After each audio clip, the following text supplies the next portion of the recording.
Hi, everyone. We're about to get started, so if you could grab something to eat or drink and find a seat, that'd be great.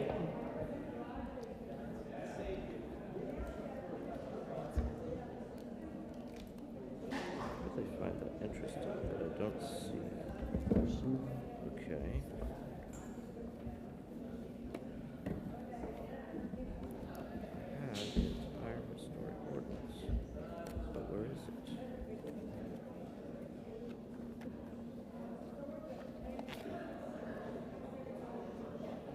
Anthea, Yes, sir. what was the date of your historic ordinance when it was first adopted? Michelle, this is why you have to be up here. Mr. McLendon is asking the date of the original historic ordinance. 1989. Very good. That's what I thought. I think it was something of that. You're very prepared. I'm not going to do anything with it. This is what I would. It'll be like, No, it's not. What's that? you're very prepared. Some people take comfort in paper. I You should see my office. I have an archaeological filing system. There's strata.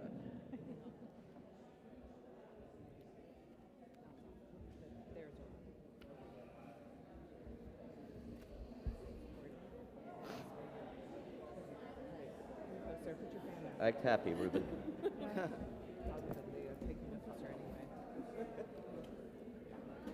They're taking a photo of us.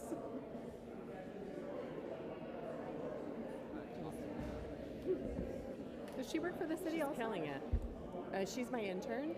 But she was in the, Wow, she's good for actually her. headed, you know what, Ophelia is my intern. She's Gina's daughter, and she's doing her first year remote for UF. Oh, wow. She got into UF and Undergrad. yes, and decided to stay for the first year and use their remote program. So she's one of yours. That's awesome. Good for her. She did the PACE program. I don't know what that is. It's where you do your first year remote. Why do they do that? Just cheaper? She There's wasn't a ready to couple go. of reasons why. Maturity. Yeah. This one. Expense, maybe. Also the She's amount got a full ride, so she's all right. also the amount of people they enroll. Yeah. All right, they're gonna start. Yeah.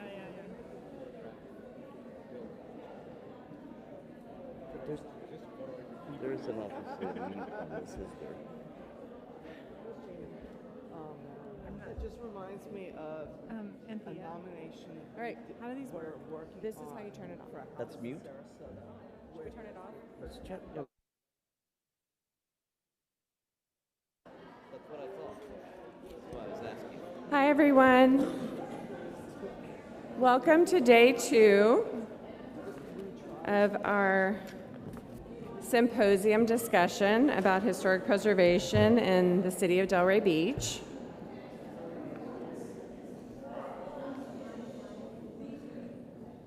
Good morning. Thank you all for coming back for day 2.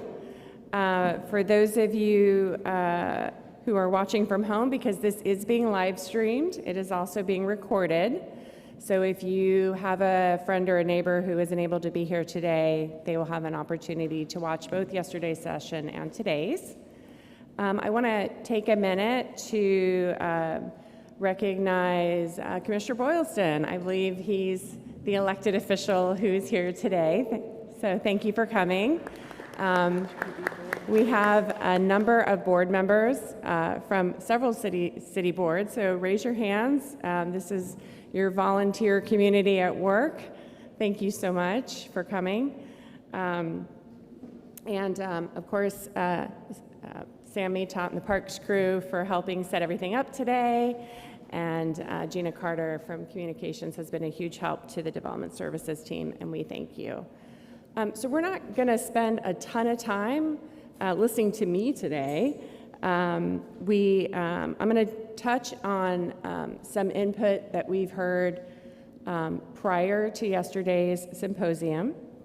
Not everybody is comfortable coming to a mic in a crowded room, so we do talk to people. We get input a couple different ways, and so we're just going to, those of you who know me know that we're just going to rip this Band-Aid off and start going through some of the comments we've heard so far. After that, we're going to ask that you line up at the podium and you can ask the panelists a question. When you do, please state your name clearly. If you can let us know if you're a property owner on the Ave, if you think that's important. But also let us know if you were here yesterday or watched yesterday, so we know kind of your frame of reference in terms of what you heard. And then we'll go over some closing remarks and some next steps. So this is as much for you guys, and you can't see it. So what we've heard so far.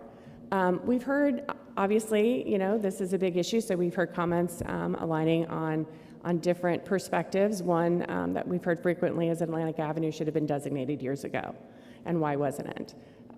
We've also heard for those property owners that designation will impact. What about my property rights? Which is why we invited Mr. McLendon to speak yesterday. We've worried about property value. How is that going to escalate? How is this going to impact it over time? And that's why we've asked Mr. Rypkema to be here today. We've had other people that, I can't park any changes to my building anyway, but I don't want it frozen in time. And is this going to take longer when I want to do something? So we've heard those comments. I can tell you that the commission that you have today has been very supportive of streamlining as much review and development as possible, including moving ways to make owning historic properties even easier. Following, I think, some of Mr. Acosta's comments yesterday about green building, the city has a new green building ordinance taking effect November 1st. However, it excludes historic properties because they're the greenest buildings you're going to get.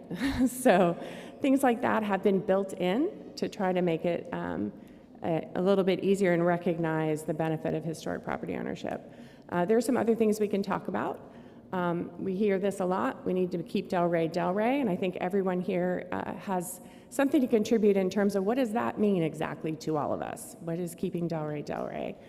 And then some of the issues that some of the new buildings or the new storefronts coming up on the Ave don't look like Delray. They look like they belong maybe in Boynton Beach, which is a city characterized by newer construction and a newer building period. So I think that's what that comment's behind. So I have primed the pump for you, and if none of you get up, this is what we'll talk about. But I would like to first hear from anyone in the audience, and we'll do our best to answer your questions. So any takers? Come on up to the mic so that the folks who are watching at home can hear you. If you guys could just line up.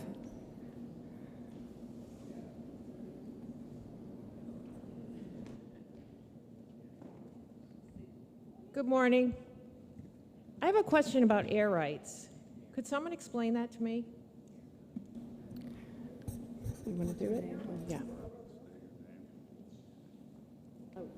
Could you tell us your name, too, for the record? It's not Quasi, but we're kind of used to it. Okay, no problem. Kelly Barrett, 1201 Seaspray Ave, Delray Beach. Great, thank you. Okay, so I'll begin, and I'm sure my colleagues have something to contribute to that as well. But I have experience administering the Transfer of Development Rights program at the City of Miami.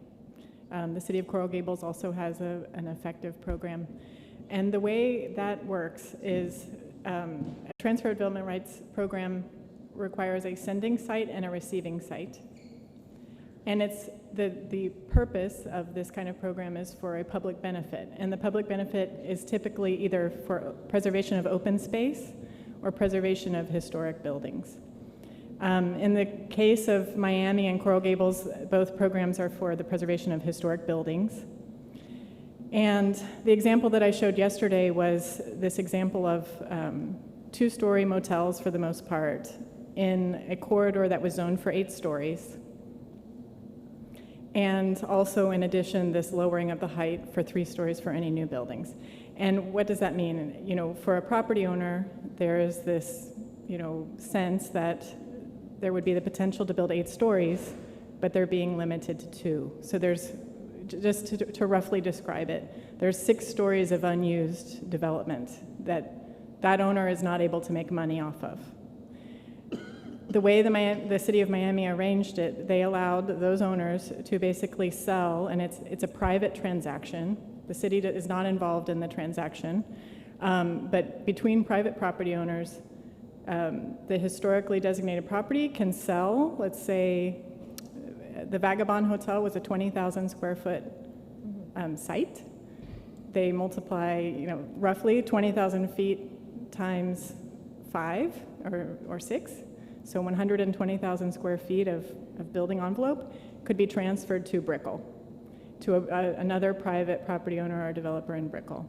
And in Brickell, then that property owner can get an extra 5 stories or 120,000 square feet.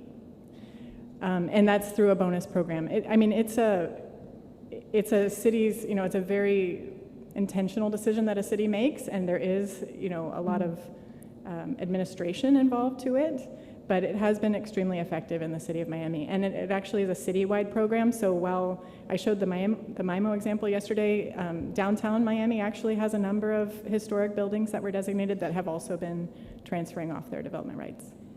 We have a height restriction on Atlantic Ave, so, are there even, the kind of development rights to go up? And we already have a height restriction there. So, is this even something we should be considering? Because, we don't want to encourage people to go higher, obviously, especially on Atlantic Ave. And the city went through a great process a while ago to put the height restriction on Atlantic Ave. So is this even a possibility for us? Because we already have the height restriction. So it's a policy, it's certainly a policy decision by a city. And the sending site is usually a distance from the receiving site. Right. So MIMO is not sending and receiving to itself. And, it would have to be a city discussion on if there is a receiving site and where it could be. Okay, but would we have to take away the height restriction? Because right now, I'm trying to understand it. Is there even, because we have the height restriction there, and you're saying that there needs to be, right now, they don't have the option of going higher. So I'm not sure. So this is a suggestion. We're also discussing incentives, right? Okay. Because this designation affects property owners. And so what do we as a community think would be something that would be encouraging to property owners to support designation? So when you're asking about Atlantic Avenue, you're right, it has a 3-story height limit. You're allowed to build 38 feet and 3 stories. And some buildings are 3 stories tall already. Right. Other buildings are 1 story tall, Okay. which means, and even under designation, I want to make this clear too, because we have folks here that are interested on either side. It doesn't necessarily mean that you can't add a story. Mr. Acosta and Megan both gave examples yesterday of change of buildings that were growing over time, even though they were designated. But if the idea is to maintain, for example, a 1-story building, you would facilitate that unused extra 2 stories of that building and be able to shift it to a receiving site. So Megan mentioned both sending and receiving sites. I think we've always been pretty clear on what we all think the sending sites are, but we would have to, as a community, agree where the receiving sites are, to your point. Yeah. And then exceptions are made for those sites to go above the 4-story height limit that the rest of downtown largely has. There's a couple areas a little taller, but generally. So that's also part of this community discussion, is that if that is a benefit that you want to offer to historic properties, we have to decide as a city, where does the height go? And in general, since I've been director, all I hear is send it over to Congress. Congress already has 80 feet of height. I don't know that that's going to have the market that moving it somewhere else might. So we would have to discuss that and study that, if that's something we want to offer, if it's something that we think the property owners support. Okay. So that's how that works. Okay. All right. Thank you very much. Good morning. My name is Robin Annexstein. I live at 295 Northeast 5th Avenue. So I just have a brief comment after the session yesterday. I guess I had always assumed that a historic district designation meant that you had to do stuff before you got the designation. And I think my takeaway, if it was correct, is that the historic designation allows you to do things. You don't have to do them first. And so that's what I thought this was an opportunity to do by getting this designation, and it seems like the right thing to do. My question is it strictly for Atlantic Avenue? Is there a potential to move north or south, or for residential designations? I just wanted to know what the parameters are or could be. Thank you. I can take that. So in terms of other potential historic districts, it depends, all right? That's when it's important to have a comprehensive historic resource survey program. So the city of Delray Beach is a member of the Certified Local Governments program, and one of the benefits of that program is that the city can compete for historic preservation grants through our office at the state level. They're small matching grants, and we waive the matching requirement for these CLG communities. So that's $50,000 that the city can receive in order to pay for historic resource surveys. And as a CLG, Delray can actually apply for 2 of those. Normally, we limit applicants to just 1 grant application. So in order to answer your question about potentially expanding or identifying other historic districts, the very first thing that needs to be done is a comprehensive survey of Delray Beach outside of the areas that have already been designated. So the most recent historic resource surveys that we have for the city of Delray Beach are for Atlantic Avenue. That's the most recent one. And then there was a resurvey done of the existing locally designated historic districts, so West Settlers, Del Ida, Marina, Old School Square, and I am forgetting one other one. Yeah. No, there you go. So if I could add, thank you, Ruben. And I apologize, but I may be coming up to you later to get your name because I didn't hear it clearly. But Miss, I think your question was about also other districts. And the Historic Preservation Task Force was brought together several years ago to look at strengthening preservation within the city of Delray Beach. And they provided their recommendations to the City Commission, who accepted all of their recommendations. Their recommendations were to explore the creation of new historic districts. So Atlantic Avenue, this study that's underway now and this effort was one of 3. The Frog Alley area, which is in the southwest neighborhood, south of Atlantic, west of Swinton, was an identified area to study, and Swinton Avenue. So those are, Frog Alley is in process. It's about 90% complete through the process. North Swinton has not commenced. And we've also received direction recently from the City Commission to study the golf course out on Atlantic Avenue west of Congress. So those are the current efforts that are underway. I think if that answers your question, if not, my card is there. We're happy to talk to you more about it after.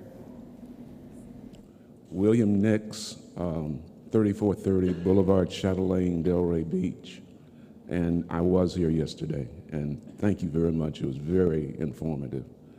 My question is really to get a little bit more clarification when you say Atlantic Avenue. How far west, and perhaps what was just asked, and how far north does that go? Key question is how far west? So the initial analysis that was done, the survey that was done, went from I-95 all the way to the intercoastal. Okay. And there was one building in West Atlantic that was identified as a resource, but the concentration of buildings that are identified for this district go from Swinton to the intercoastal. The piece that is on the other side towards the beach, there's a part of it that has been recommended for additional study for a separate district, and there's some buildings. There's one building west, the Weidman? Yeah. Weisman building that would be eligible for designation on West Swinton. So I'm going to show a link a little bit later, and I'm happy to just show you on my computer after how to get to the entire survey. Mr. Heisenbottle is here. He actually is the author of it, and he's got it with him if you want to look with him as well. So, Because I'm specifically concerned about why not Northwest Fifth Avenue, which itself is a historic district, and why wouldn't that be, and that's commercial, why wouldn't that be in there? So Northwest Fifth Avenue is the West Settlers Historic District today. That begins about halfway up the first block, so just past the fire station, and it extends from 5th over to 3rd. all the way to 2nd Street. So that is an identified historic district that was designated in 1997. Because that historic district doesn't immediately touch Atlantic Avenue, it didn't meet the qualifications for this study, which was to study the buildings fronting on Atlantic. Fronting on Atlantic. Yeah, But it is already designated as a historic yes. Okay. main street for Thank the you. city. Good morning. My name is Cecilia Boone. I'm a commercial agent in the area, and I just wanted to follow up on, I think her name is Kelly's comment about the TDRs for the, does that have to, when you sell those, when you transfer those, I should say, does it have to be within the city of Delray, or does it include the county, or does it go beyond that? Because I'm involved in some like wetlands transfers right now, and you can go further out. So can you answer that one for me? It would need to be within the city boundaries. It has to be Yes. within but the city boundaries, like we say, only has 48 feet, so you're going to be hard pressed to. You'll have to designate areas, in other words, that maybe they could go up an extra story or something for. Yeah, a TDR program, it's a kind of a joint planning and preservation effort. I mean, there needs to be considerations. So it in has terms to of be within zoning the and- city yes. limits. Yes, Wow, yes. that's too bad. Okay, thank you. Good morning, Christina Morrison, 1000 Lowry Street in downtown Delray Beach. Thank you for yesterday. It was so informative. And Megan, you bringing pictures and case studies was so helpful for us to understand some of the process. So thank you for that. My question is, are there different levels of historic designation? Are there federal, national, state, local? And if so, what level would Delray Beach be applying for? I'm asking this because in my past, I was involved with some historic preservation in the city of Philadelphia. And city of Philadelphia is a national historic treasure. A lot of the neighborhoods are. And it took so long whenever we wanted to make any changes to get them approved because there was so much red tape. This was back in the 90s, so maybe things have changed. But to even change a window, I remember at the Ben Franklin Hotel, the design of it when it took 2 years. So is that different from what we're talking about for Atlantic Avenue, or maybe you could explain the difference? The other thing is, isn't it possible for individual property owners to apply for historic designation without needing this large area of historic designation? And what the nuances are going that approach as opposed to the approach that the city's taking. Thank you very much. Yeah, all right. So there are different levels of historic designation. So here in the state of Florida, there are 2 designation programs, essentially. There's the one that's managed by our office in Tallahassee. The Bureau of Historic Preservation manages the National Register of Historic Places, which is a federal program that was established in 1966, and the law directs the states to essentially do all the paperwork, all the nomination, all that fun stuff. And then separate from that program is what is going on here in Delray Beach, where the city has its own local historic preservation program established by ordinance. And this is a local designation under the local city ordinance. Listing or designation through the city does not mean that it's also National Register listed, nor does National Register listing mean that the property is locally designated. They're 2 completely separate programs with 2 different nomination or designation processes. In the National Register program, we do make as part of the nomination process, we do differentiate between whether a property is locally significant, state level significant, or nationally significant. And that's just part of the level of context that we're using in order to understand why a property is important. In the case of Atlantic Avenue, if it was going through the National Register program, it would be of local significance because we would be looking at the importance of Atlantic Avenue within the historical context of Delray Beach and maybe Palm Beach County. In terms of the local designation, because it is established by that local ordinance managed by the city, there is no real differentiation on terms of a level of significance they're all treated the same, essentially, in terms of its historical significance and how the city's relationship with the properties are within the boundaries and stuff. So in terms of the designations, those are the two main programs and the differences in local designation, difference between local designation, National Register, and levels of significance. In terms of your second question, the regulation and stuff, the regulation is part of the process that the local government has established for the local historic ordinance. And that's what's already in place for your other local historic districts like Delray, Old School Square, Marina, so on and so forth. And that's one of the big differences between the local designation, because the local designation really, it's a planning tool, and it really has the ability to actually affect the preservation of resources by encouraging property owners to maintain the historic design materials and such of their properties, because that's what's conveying the historical significance and tells that larger story of the community. That contrasts from the National Register program. The National Register is also a planning tool, but it's primarily for use by federal and state government, and it's non-regulatory, essentially upon property owners. The only times that we are reviewing anything is when a federal agency or a state agency that's using federal money or is getting a federal permit or something is going to be doing work within a historic district, and then we're working directly with that other governmental agency to make sure that what they're planning, what their project is, does not negatively impact the resources within that district. As to the last part of your question, historic district versus individual designation. So yes, it is possible for people to do individual designations, either at the local level or within the National Register program. The main difference between a historic designation individually for a resource and the designation of a district is in terms of the significance of a property and how that is evaluated in the context. And individually, a property seeking individual designation needs to be able to stand on its own. Its historical significance needs to be self-evident within that property itself and within its boundaries. Usually, for example, when we're reviewing a property for individual designation in Tallahassee for the National Register program, we're looking at what is the property known for, what events occurred there, who's associated with that property, what is the architectural style of that specific building.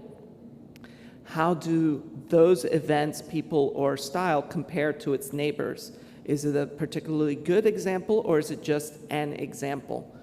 And for things like under historical significance, there has to be some importance there. Just because a famous person spent a night at a place, so what? To be honest, because what's the importance of that other than they spent a night there? But if they spent a night there and that was the night that they got shot because they were a political agitator or something like that, well, that's a significant event, and that gives importance to that place. When we're evaluating a property to see, well, has it changed over time, changes to that property, when we're looking at it individually, well, those can have a significant impact on whether that property by itself can tell its story. And that contrasts to a historic district, where in a district, oftentimes the components of that district by themselves, taken in isolation, they're not really individually significant, right? Your one commercial storefront on Atlantic Avenue that was built about the same time as everybody else and is almost indistinguishable architecturally from everybody else, by itself is most likely not going to rise to the level of individual designation unless there is something additional to it, right? Some significant event or something like that can stand on its own.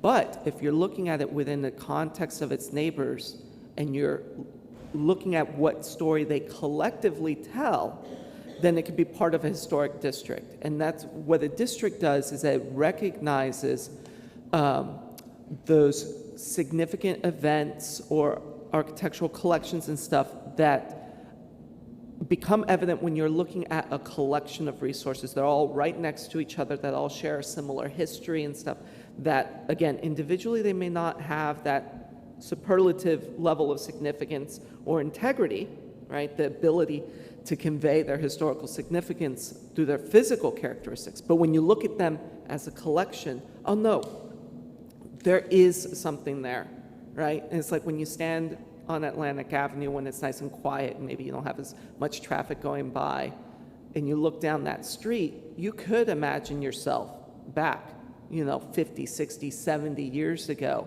and recognize those buildings and stuff, and that you get that sense of historical place that may not be possible when you're just looking at one building that is in isolation from everything else. So those are the main differences in regards to historical designation as part of a district versus individual designation. I have just a couple economic pieces on that question. One, I would really encourage, particularly the property owners along Atlantic, to twist arms at the city to also have it designated as a National Register District, because it's the National Register District that's the threshold to use the federal tax credits, and that can make a huge difference in the feasibility of the rehabilitation of those buildings. So it really ought to, it ought to be.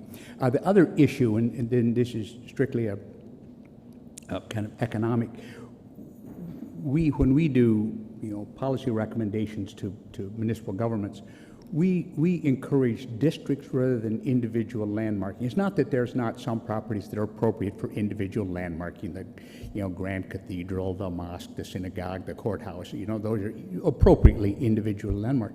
But for the kind of historic buildings that we live in or we work in or play in, the economic difference between individual landmarks and districts is that old real estate cliche about the three most important things are location, location, location. Well, what a district does is really protects that context. And so for those of you on the Preservation Commission, I hate to break your heart, but people aren't paying a premium for houses in historic districts for the right to appear before your goofy commission. They're paying a premium because of the confidence that the lunatic across the street is not going to do something that has an adverse effect on my property. And so that difference in the district, it's really protecting that whole context. And then the last thing I'll say, I live in Washington, D.C., but I teach in the spring in Philly. Philly, you're absolutely right. It is a fabulous, fabulous collection of historic resources, and the most population by population, underfunded, under-recognized, underappreciated preservation office in the country. The two cities that we work are, I'm familiar with Philly because I teach there. I'm familiar with San Antonio because they're a regular client of us. Two cities about the same time, both with historic resources, and it's like the yin and yang of the universe, the difference that those two cities place in the resources they devote to their things. So I absolutely believe you that it took forever to get something done. They're just so understaffed, and the council and the mayor just have never given that preservation office the resources they need to be responsive to citizen needs. So. And if I may, I want to also speak to that. And just one of the illustrations I gave yesterday was this woman, Avra Jane, the developer from the Vagabond Group. She came into the MIMO district because it was a historic district. And she went on to, she had the confidence to make major investments in that corridor on 5 large projects because she knew that all her neighbors were going to be doing something similar that complemented her work. And that's exactly what happened. So that couldn't have been possible with an individual designation. That was only possible with a historic district. Morning. John Miller, 1502 Fenton Drive, Delray Beach. I think most of you up there, the people that I know where I stand on this. I'm firmly in the 20-year ago camp. This should have happened. However, this is where we are. It's gone through several boards. It's gone through HPB. It's gone through P&Z. It, in my opinion, should have already been voted on by commission, but we took a step back to have these forums, which I think are fantastic, by the way. It goes back to the old charrettes that were done in Delray in the 80s and 90s. So I appreciate the visibility and the transparency. My question is, where do we go from here? So what is the timeline? I think everybody has all the information that they hopefully want or need. Where are we going to go, and when is this going to move forward? Thank you. I think that one's mine. So we are collecting information. We have managed to speak directly with the owners of at least 18 properties on the Ave, but that's not all of them. We've direct mailed them. We've got an email collection. We're doing this. We've handed out cards and save the dates.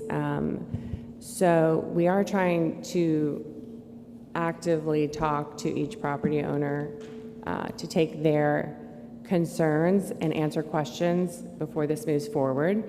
The next step is we are going to convene them all together and have some discussion. What you saw on one of my slides was what is the benefit to me? And I think, for example, if a TDR incentive is going to be offered, then the rest of us need to decide where we're willing to accept more height. And that has to happen if that is going to be a tool. I have to be 100% honest with you, the few that I've talked with, I don't think they're particularly interested in TDR. The other incentives, because the direction from commission to staff was to identify incentives. And those of you who are local know when I say this, parking is a big deal. So if you have an existing building that's been a store, they're not changing to restaurant because they don't have the parking. And in lieu is now paused while we reconsider whether the finding of adequate public parking in the area is still a valid finding. So we've heard everything from, can I just change the use without being dinged for parking? Can I add some square footage without having to figure out the parking? So there's things like that I have to take this message back to commission to have a discussion about. But I'm glad you asked, because I want all of you to think about that too, because, you know, unfortunately, for all of the beauty and the revitalization and the preservation and the new investment that we're seeing in our city, at the end of the day, you can build what you can park. So we are not finished having a conversation yet. I think this was important for not just the community, but also for Michelle and me to continue learning. So that, I think the next step is going to be a discussion on what, if any, incentives would be offered to facilitate the district. Because I do think it's pretty clear that legally, I think it can be done. But we're a community, and we're trying to, you know, consider everyone who has been, in many cases, longtime members of the community and their properties. So, yeah, I understand the follow-up to that is there never will be 100% agreement on this. Yes. In any way, shape, or form. So when the other districts were formed back in the late 80s and the 90s, nobody went to every single homeowner or property owner and asked what your opinion was. So yes, you would like to have a consensus one way or the other on this, but at the same time, to go to every single person, and many of these properties are owned by out of state, out of even country, entities. So people are coming here to Delray, they're investing in Delray, they're recouping the success, you know, being part of the success that Delray has grown over the years because of our unique situation that we have here and what we built largely through historic preservation. Look at what we're sitting in right now. So I just don't want to say that, okay, we don't have 100% of everybody on board, so therefore we can't move forward. Right. Well, I want to be clear that it wasn't direction to get every single property owner, I think there's 60 some odd, to say yes. We were directed to find out what incentives would be, of interest to our property owners. And the only way to find that out is to reach out, give them the opportunity to go over their specific property and the recommendations for it, and then talk with them. so that when we go back to the city commission and say, here's what we heard, you know, we've done our best to reach them. If we can't reach a couple of them, we're obviously not going to stall the entire effort. But anyway, that's what I... And I'd also like to add, I think you bring up a very important point, Mr. Miller. But part of any process where it involves planning, and this is a planning-based process that's preservation of a community, it is important to do public outreach so that we didn't complete an effort in a bubble and not hear from people. And that's partly what we're doing today, is to ask, what is important to the folks here? If you have ideas of what incentives you'd like to see as part of this process. But going back to the late 80s, when we didn't have any historic districts and created 4 at that time, we also had to craft code. So it's quite possible that the commission may say, hey, we love this incentive, please go with this one, and we're going to have to do a companion LDR amendment.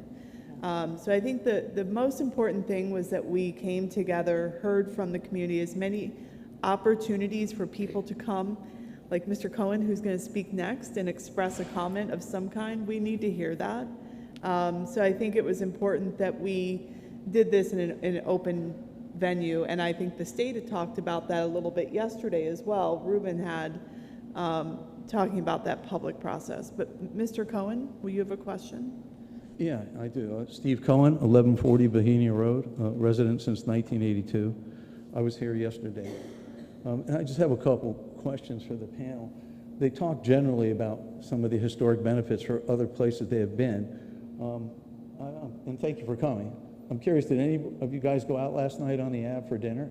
If you did, let me see your hands. It's only 2 of you guys? Okay. 3. 3? Okay. Was it nice down there last night? Was it busy? I hope you had a good meal, right? And fun people watching, right? It was lighted, it was safe, it was busy, right? Did anybody there on the panel walk the proposed historic district prior to giving your testimony yesterday? Let's see hands. Who walked the home? Everybody? Everyone? Well, I know you guys live here. We actually took them on a tour of the district prior to the thing, and we actually walked over to Sunday Village as well and talked to them about that one. So they were well versed all the way over to the beach, even the area that's not formally included in the actual Atlantic Avenue district. Yes. Okay. I was curious as to whether they got a tour or whether they did their own research for what they talked about yesterday, or who gave you, or where'd you get your numbers for the metrics yesterday and your testimony yesterday? Was that given to you by staff or your own research or your own companies? Well, the number stuff that I gave, and of course none of it's from Delray Beach because we've never done a project here, it was from around the country, but that's what our firm does. 100% of what we do is at the intersection of historic preservation and economics. So 2/3 of that is measuring the impacts. The other third is policy recommendations for incentives, tools, strategies to mostly local governments. Yeah. Okay. So how do you pronounce your last name? Rypkema, but it's been pronounced however you could pronounce it. It's been pronounced worse than that, so it doesn't ever fit me. All right, Mr. Rypkema. You mentioned yesterday that each town is special to itself. And I assume you agree that all studies that you do are particular to that area you're studying, and the many variable and metrics to use for that particular area. Oh, I'm sorry. I'm so sorry. Should I start over? Huh? I'll start over. No? You don't want me to start over? Okay. I just mentioned to him that he had said each town is special to itself, and that he assumed he would agree that studies are particular to the cities in question, and he did say yes. And the many variables from metrics to determine each different city and what will work there and what hasn't worked there and what might work there. I'm assuming you are aware that the Delray Beach residents here, we've built a successful city from any metric that can be used, particularly economically. You were informed of that, or are you aware of that? Well, I did the kind of basic review, but I come in with no preconception about anything. And I spend 270 days a year on the road, a third of that internationally, so I get lots of stuff. And I always start out with zero preconception, consciously, so I'm not tilted on what I'm seeing. Okay, so then will you look at the numbers after you visit an area, if you're hired to analyze that area? Well, we do the analysis when we have a client that pays us to do the analysis. Gotcha. So we're not a university that can send grad students out to do stuff. We have a client, and they'll say, we want to look at the impacts of historic preservation, and we over the last decade probably come up with 28 or 30 different metrics that are possible. And our typical, pretend you're the city of Delray, and you want to look at the impacts of historic preservation. Then we'd say, all right, here's the kinds of things that we might be able to measure. And the client will say, oh, kind of most important for us to understand here is X, Y, and Z, and then that's how we proceed. So we're a private sector firm, but we have robust research, so it's cited in academic journals all the time. So we no bullshit in our reports, none. Right. Yeah. So your reports yesterday on the other cities you did, like on the French Quarter and in Nashville, those were cities you were hired to study, and so you had the detailed metrics to make a determination, right? Yeah. Okay. I just wasn't sure if you had been able to do that for Delray. Oh, absolutely not. If the city said today we want to do a study, we'd say 6 months before we're done. That's the depth of our research. Okay. Because I'd like to throw out some numbers to you that are true and public record.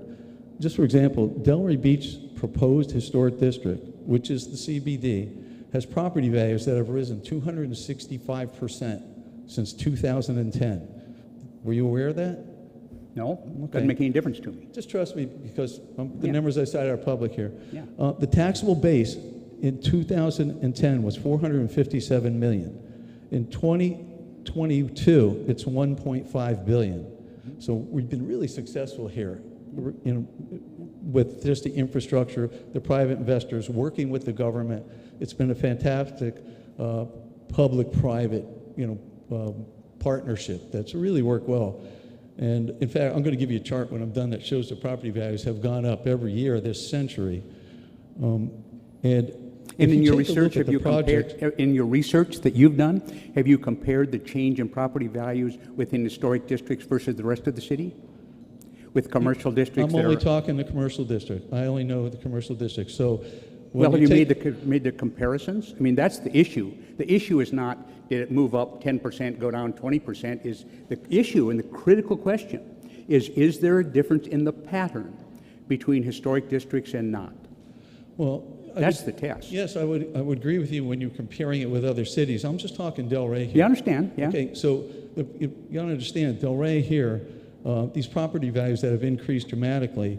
This happened without us being historic. We're not organically a historic town. Yeah. They're trying to manufacture us as a historic town, but we're not organically historical. We have a couple buildings that maybe are 100 years old, but people weren't moving here. They're not moving here because we're historic. They're moving here because we got a great beach. We're close to 95, great entertainment and dining district. We're safe. It wasn't always like that. Mm-hmm. In the late 80s here and early 90s, properties were selling for $50 to $60 a square foot. They now sell for $1,300. Under any metric, we're real successful without being declared a historic district.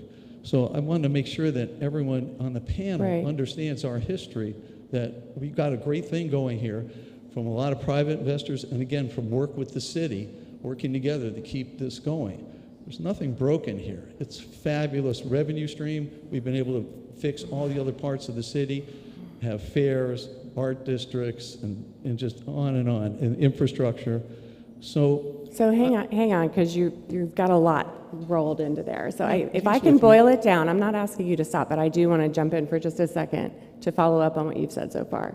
I'm sorry, I'm trying to look at Mr. Rypkema, but so if I can boil down what you're saying is that the Ave has turned around, it's a success story, fiscally, energy-wise, zoning-wise, all of that good stuff.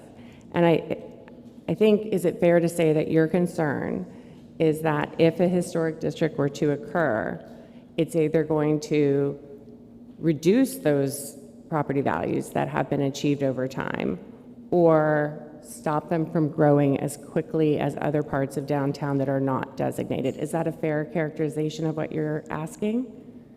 Kind of. I know the answer to that since I've been doing it all around the state for 38 years. So, But I mean, I think we also saw Mr. Rypkema show us that across the board in his research, it hasn't shown in other places to be a factor that reduces property value. Is that fair too? I think that's really what the gist of it is. If we were telling you that your property would triple in value beyond what it is now the minute we passed a district, you'd be like, great, let's do it. But you're worried, right, that it's going to have a negative impact on the success that you've had.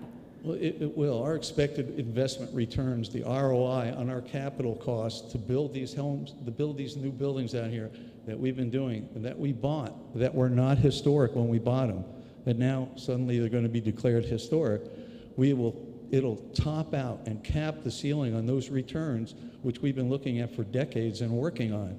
Anybody in the commercial real estate sector understands that. A limitation to a building's growth and change and another layer of government is going to cap the value on that. So I'm not saying in every place, of course not. It's different in every city, but I can only speak to right here in my backyard, in my town, of what we've been able to accomplish and what we've been able to do and what's in place and how much it's helped the city. I just don't see the need to add any other layers here or change anything. We can't go above 3 stories, and we don't want to. We don't want that to be a canyon. I think the in-place requirements for getting stuff done from historic board, planning and zoning, the DDA, everything that I have to go through here, they've done a fabulous job of keeping the scale and the cultural aspect, the social aspects, but yet letting us grow in value. And you know, we've been an American city. Again, 3 times we won the, what's it called, Michelle? Right, there you go. Thank you. We're awesome. I mean, there's nothing broken here. It really worries me that some people of the preservationists want to come in here and say, okay, we need to stop and keep it the same. You could change things going forward if we like it. You might be able to get some tax breaks if we like it and if you qualify. For people like me, are there any other owners here? Raise your hand. Of Atlantic Ave? Anybody own on Atlantic Ave? All right. I thought I'd be the only one. But, you know, we understand what works here, and we've been doing it for so long. I just don't understand the need or where the motivation is coming for this. I'm a skeptic that the historic, making every building historic in the historic district is going to raise all values, kind of like the old saying, a rising tide raises all boats. I think the few historic buildings that are here that do qualify, they got raised up because of all the other work we've done here, and they're in that sector. When I sell business, and I've sold a lot, bought and sold a lot, I've done well, and I get a lower price per square foot because it's historic than I do for my other commercial buildings. It's just a fact, because you can't change them. You can't upgrade them. So as also an investor looking around the state, when I do stuff in Jacksonville and Tampa and Port St. Lucie and Miami and Boca, and I like the high street retail in downtown urban areas. We really try to avoid that because historically, again, guys, I'm not national here. I'm just talking my experience. We won't get that return on our capital. So Boy, I'll tell you what I'd be thrilled with.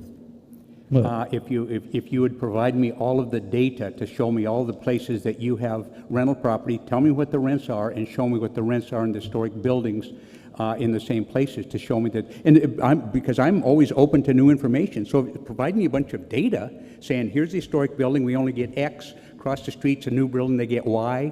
That we are burdened in terms of our rates of return because we own these buildings. I'll be thrilled to look at your data and say, how have we missed that all the time? I do have some data for you.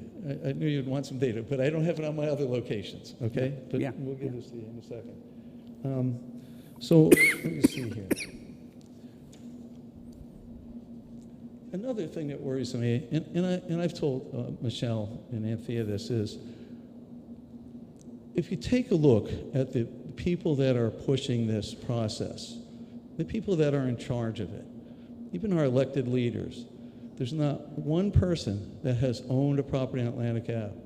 There's not one person that has designed a building to work on Atlantic Ave. There's not one person that has taken a mortgage to get a building and fix it up on Atlantic Ave. There's not one person that has pulled a permit or negotiated a lease or marketed it to the people who want to come and live and work here. And it's taken a really long time to do that.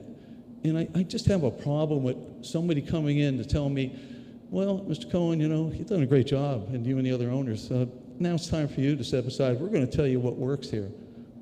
I mean, the practical experience and living and breathing and dying, the financing and getting it done over this whole century, and to step aside, I really have some reservations about being told, you know, those people are going to run it now, and I'm going to be told what I can do.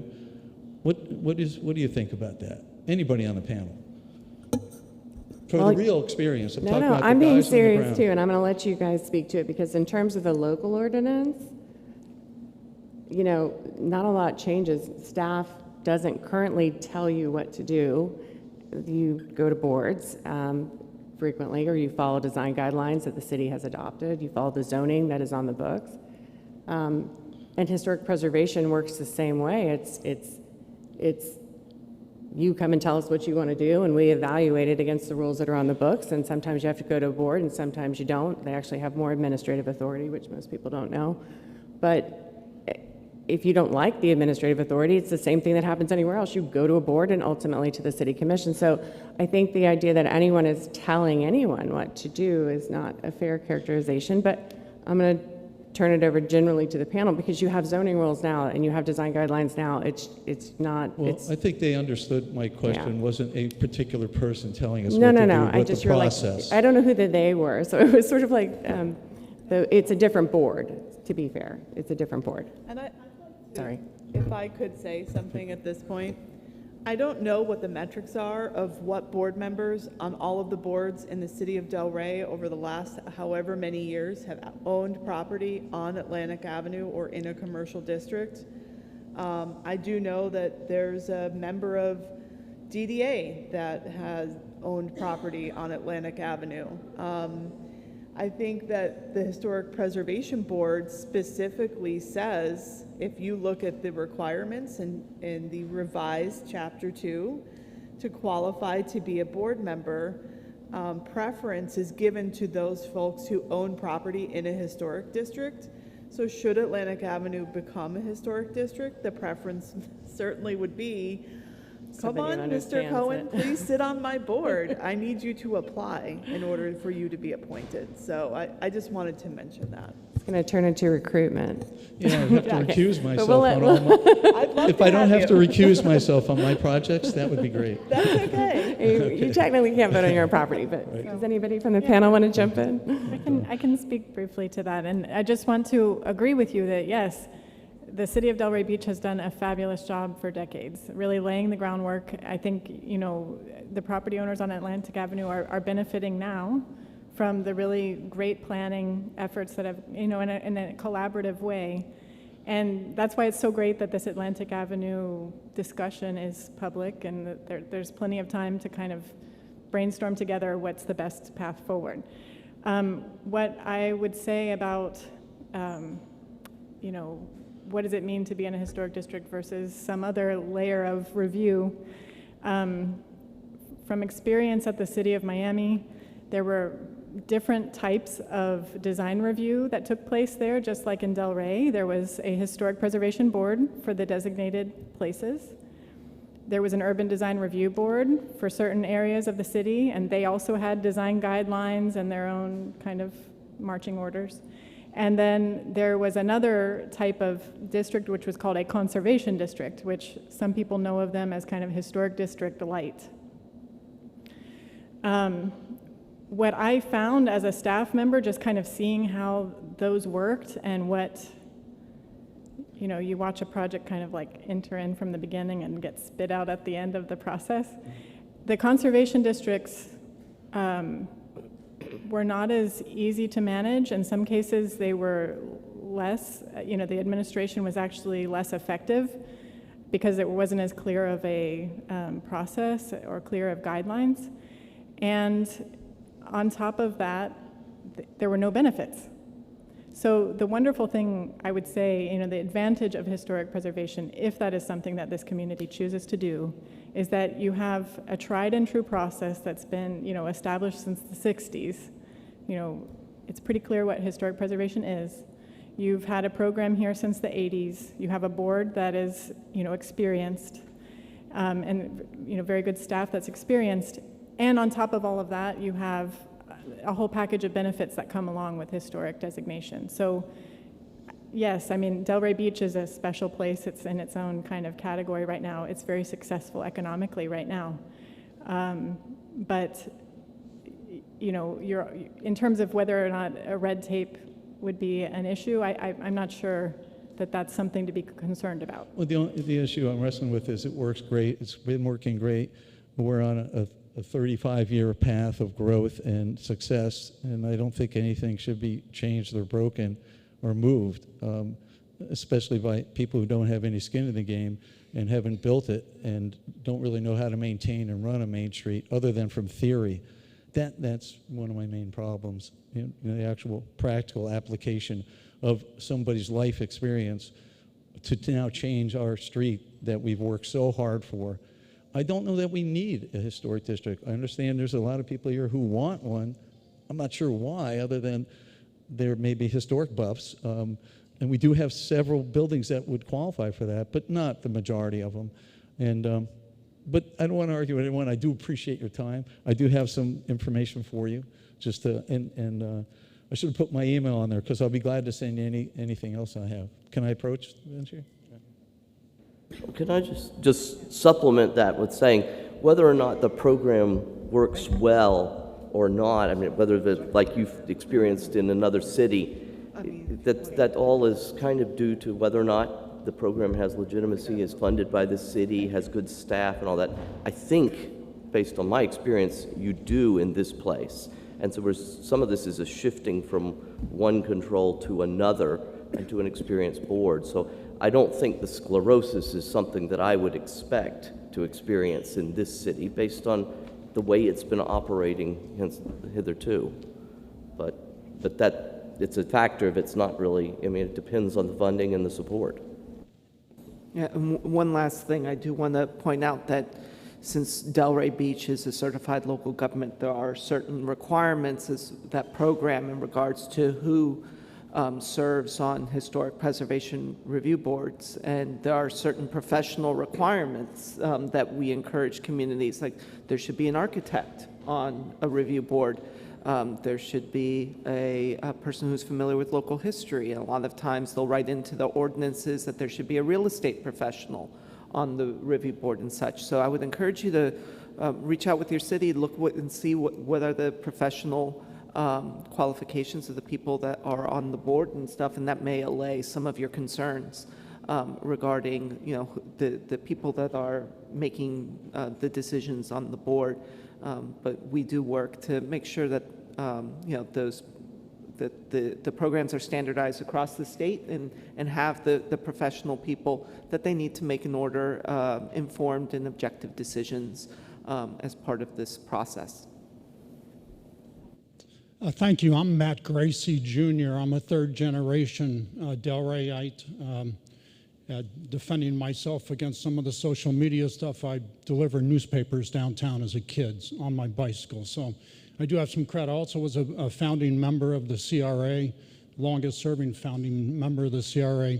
So I have some perspective on where we've come from, as Mr. Cohen has emphasized. We were fighting consignment shops and used furniture stores on this avenue when we started, and this whole community should be, really proud. But some of my experience with getting the CRA started and some of the community input leaves me a little baffled at this process. I came here yesterday, and by the way, disclaimer, I do not own any property that is being affected by this. I own property in Delray, but none on Atlantic Avenue. So I don't really understand. There's no proposal before us. I came yesterday thinking, okay, we're going to get in the nuts and bolts of this. Where's the proposal? We're hearing they're meeting with property owners. Okay, well, I think it was explained to us that the whole community has a vested interest as if we're going to do a historical district, right? There's been zero input. And I've also heard something really distressing was that the preservation folks tried to get this approved by the city commission this past summer. An approval of something that, I mean, I pay a little bit of attention and I have no idea about the details. So then I thought, okay, well, maybe they're just not showing it. But then I go to page 23 here, just on the incentives, which I believe are very important because we've had some massive investment in Atlantic Avenue frontage. And one is study them, the next one is study, the next one is explore, and the next one is provide. We have an expert on TDRs. We have no idea what we're talking about with TDRs here. Again, we have an expert among us, which is great, but we don't have any transparency, and that's what I'm really here to say is Mr. Miller said, hey, we should have done this already. Well, maybe so, but we need to have transparency in the process. We need to go through this with multiple charrettes in the community and dig down, have a committee on TDRs that just tears them apart and figures it out and gets everybody on the same page about TDRs. The other issues, if we don't do that, who's going to pay for the lawsuits of all of these developers and landowners who paid big money on the avenue, who come in and say, wait a minute, nobody told us this was going to happen, and what about this TDR and this? You know, we're going to just be embroiled like we were with the water stuff, with us taxpayers paying for a bunch of lawyers to defend this. So I encourage us as a community to have a really good look at this and study it. It's very important to us. None of us, I think in this room, want the Colony Hotel or some of the other important structures to be torn down and rebuilt and so forth. We're all in it together, but together means transparency. So if I could take a minute, I was going to follow up with this after question and answer, but since it's come up, this proposal has been presented, I think, at multiple public meetings, including one that had over 960 some odd mailers, direct mail to surrounding property owners. But we don't have you've any clearly missed it. So I had this queued up so that if anybody wanted to revisit the full comprehensive presentation, it's in a couple of meetings. If you go to the city's website, you want to watch meetings, honestly, the probably most thorough presentation that was firmly dedicated to it was in April 19th, 2023, the Historic Preservation Board. If you go to that online, there's two ways to watch that full meeting, YouTube or the city's video. All of the backup from that meeting that, unfortunately you weren't able to attend or watch or knew about is there. And we can, you can go through that, or anyone who's maybe watching from home who missed it. There were a couple of other meetings, but I think this is probably the most comprehensive presentation. Okay. And you'll hear the discussion there. And the direction to do Atlantic, the presentation of just the results of Mr. Heisenbottle took place in a couple of different city commission meetings over the years. But at any rate, for anyone watching at home, I'm just going to leave this open. And here, the city's website is a quick way to get the full presentation on the district. Okay, great. Thank you. So you can then answer details. And I would just supplement, because I went to that, the report that was produced is available there too, because we were able to access it before we came. And I think the proposed ordinance, the ones at least under consideration, so all of the documents.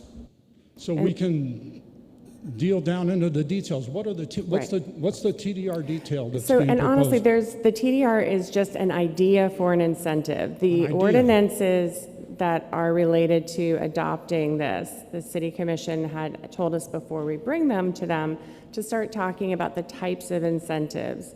That is one. It's one that we don't have in our city. We have actually a holding spot for it in our land development regulations that's been there for years and years. But we've never done one here. It's been floated and discussed. The director before me, I remember we had a discussion about it with the commission at that time.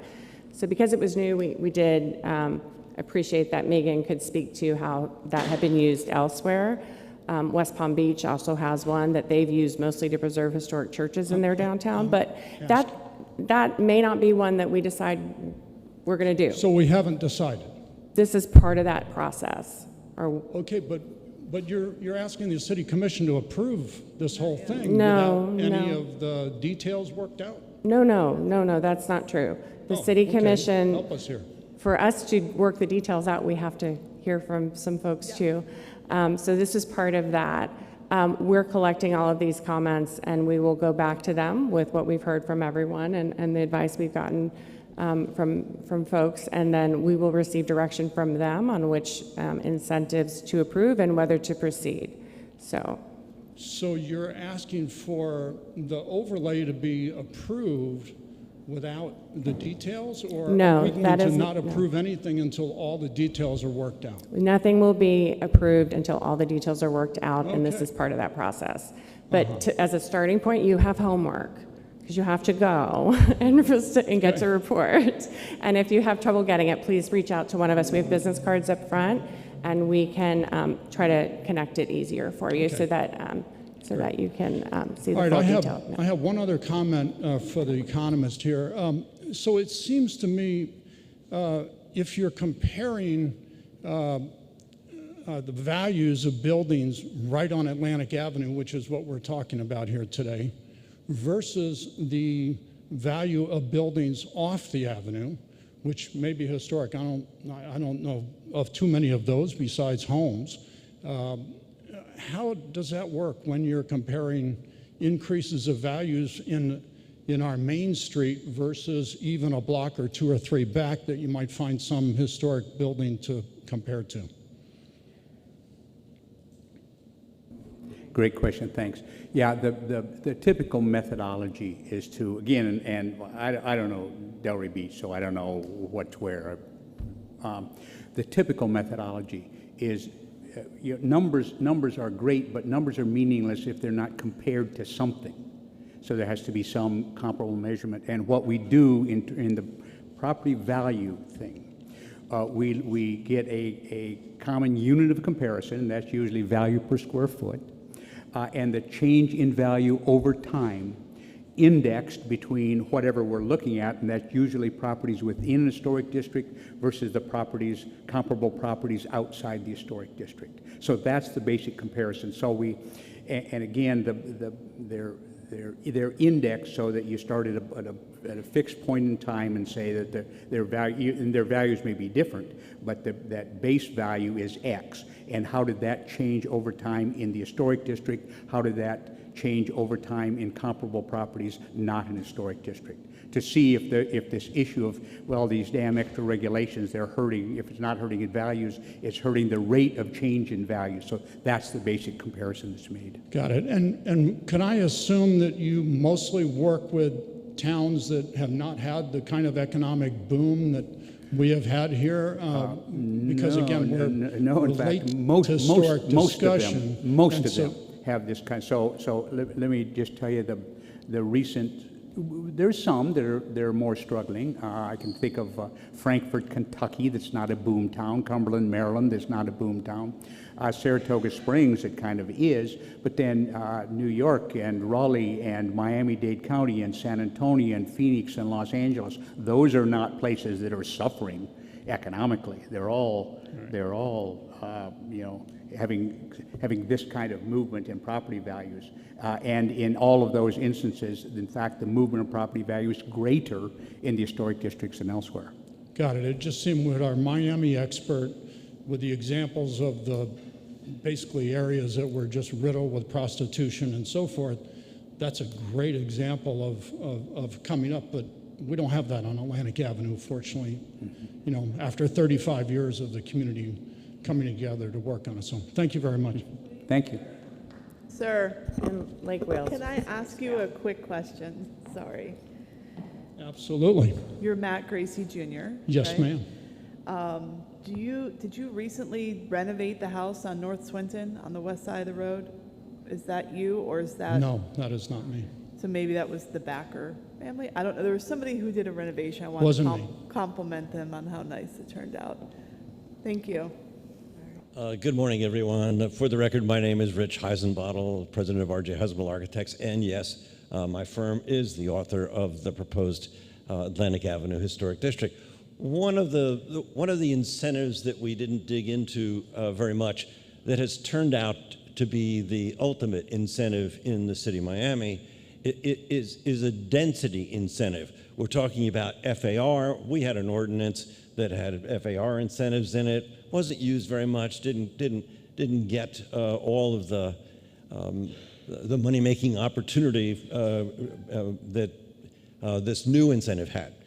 When we added the incentive of density, in other words, the number of units you could sell. If you're not, for example, if you had commercial space on your property, but you had density for, I don't know, 12, 20, whatever it might be, depending on the size of the property, additional apartment unit that you could not use, you could sell that density. And that density has become incredibly lucrative because a developer can buy literally half of the land value, half of the normal land value for $25,000, $30,000. He can buy a unit of density and add 10, 20 units to the property. So that should be one of the things that's under consideration as an incentive. And the other thing to kind of imagine back for a moment, I've been around Delray for 40 years. My marriage occurred down the street. Okay, my parents lived here, and I probably ate in every restaurant, every Italian restaurant in the area. Now, and I remember it when you didn't want to drive down Atlantic Boulevard. And I can tell you that it was exactly the same way in Miami Beach. And Megan can tell you the same thing. Miami Beach road to success, financial success that absolutely dwarfs anything you could imagine here. Dwarfs it. On the back of historic preservation. It is successful today because of historic preservation. Make no mistake about it. And this city has done a great job, and the CRA has done a great job, and it has all come along. And you want to, what's going on here is an enhancement of the ability to maintain it, as Donovan said earlier, so that you're sure there's no idiot across the street that's going to come along and try to do something that is absolutely bizarre. You have effectively a preservation design review that looks at everything within the context of the Secretary's standards.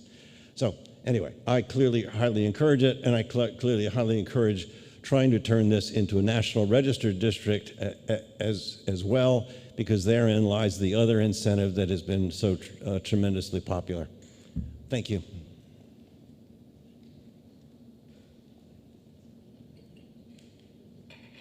Hi, everyone. Ned Whaler, Ingram Avenue, Delray. Hey, just a quick question. About several months ago, somebody shared with me a document that showed an Ocean Park Historic District out there at Gleason, A1A, Miramar. What's the status of that? Is that on the back burner at this point? It's completely on back burner. To be quite clear, the effort when we originally studied the avenue potential designation extended from 95 to A1A. And the area that is Ocean Park, which is east of the Intercoastal, studied the buildings facing Atlantic Avenue. East of the Intercoastal, the amount or context of what was remaining in that area was so little, there wasn't a ton left on the east side of the bridge. But what the consultant noted was that the area surrounding that block, that 2-block area from Gleason to A1A, where those structures are, that there's more context in that area that needs to be further studied. So that's been placed on the back burner. At some point, we're going to get direction from the commission if they want us to engage in further study. Initially, they said yes, but they wanted us to proceed with this effort first. Yeah. And then, so you've inquired about Ocean Park. There's also the golf course that is, we've received direction on, and the ongoing effort of studying Frog Alley, which I mentioned earlier, that is still occurring right now. So That's a priority. Yep. Thank you.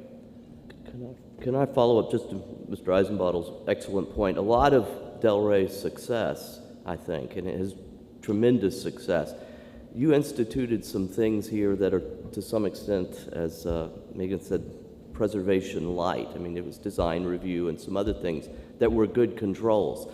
One of the things that Ruben talked about yesterday and that I mentioned is your owners don't get the benefit of true preservation. For example, you don't get the benefit of tax credit projects and the funding that comes from that. You don't get some of the other incentives that already exist, even aside from the possible TDR program. The shifting of the review, I think, it's not an extreme thing that it would be if there was nothing. It's shifting of one type of review to another. So I just wanted to follow up on Mr. Eisenbottle's great point. I mean, Miami Beach, wonderful example of preservation as being a key, and I think it is here in many ways. It's just somewhat preservation light. Hello, my name is Arlen Dominic. I live at 50 East Road, Delray Beach. I've lived in the city for 24 years. I first came here in the mid-'80s for work. There's been a remarkable change here. Property values have gone up for everyone in this town. And in part, it's because Delray is such a desirable place to go to with its beach and its many restaurants. Those restaurants are, for the most part, in buildings that are older buildings. They're not new buildings. But part of the change at Delray Beach came not because of investment in very dense apartment buildings, but because of the way the city transformed. And part of that was an effort undertaken by Mr. Harding over here, who came from Winter Park. I'm sorry, I'm having a very hard time hearing you. Oh, okay. Where should I start there? That's perfect. I hear the echo. So, much of the transformation in this city occurred not because of new construction, but simply because of the commitment of people to build restaurants downtown, people wanting to go to the beach, the baby boomers moving here, and in part because we cleaned up downtown Delray Beach, which was an undertaking that Mr. Harding, our former city manager, was instrumental in, and he's seated right behind me right now. But a historic district is not necessarily historic just because it has buildings that look important. It's about the kind of life that you have there, and you can go to many historic areas that are designated by UNESCO. It's not simply that the building itself is important. What was important is what went on there. As you pointed out, what kind of a story are you telling? And we have a story in Delray Beach. We have a lifestyle that's one that I think we want to maintain. It's one that has attracted people here. It's why they come here. And now that I made that comment, I do have two questions to Mr. Acosta. What exactly is, I think you called it the Certified City Program? You didn't exactly describe what created it or what it is. And number two is, why is Delray so exceptional that it can apply for 2 grants? Thank you. All right, so the question was, what is the Certified Local Government Program? So, Certified Local Government Program is a partnership program between local, state, and federal government for historic preservation. It was established by one of the revisions to the National Historic Preservation Act that occurred in the 1980s. And it was the result of a movement at that time to increase local participation in historic preservation. There had been a complaint that developed in the early part of historic preservation in this 1960s and 1970s, where communities felt it was a bit too top-down from the federal and state level in regards to resources at the local level. So Congress revised the Historic Preservation Act and they created this program. At the federal level, it's established as essentially a grant program. We are required at the state level to pass through 10% of our federal appropriation that funds our office every year to certified local governments. These are local governments that have a historic preservation program in place. They have passed a historic preservation ordinance. They have a historic preservation board. They have locally designated resources, either individually or historic districts, and they do some sort of design review on those properties. Communities apply for the program, and we compare their programs against what are our state certified local government guidelines, which state what are the minimum requirements for the program in terms of the number of board members and the responsibilities and the things that are supposed to be included in local historic preservation ordinances, which mirror a lot of what Tim presented yesterday on what is, a good historic preservation ordinance has. Once we review over an application and we verify that the community meets the guidelines, we then take that application and we draft an agreement between our office and the local government that stipulates what our responsibilities are towards one another, because as part of the program, we have the ability to essentially pass on certain review authorities and powers to the local government that normally reside with the state if they choose to accept it. Things like participating in the Section 106 review. They have a responsibility to participate in the National Register review process.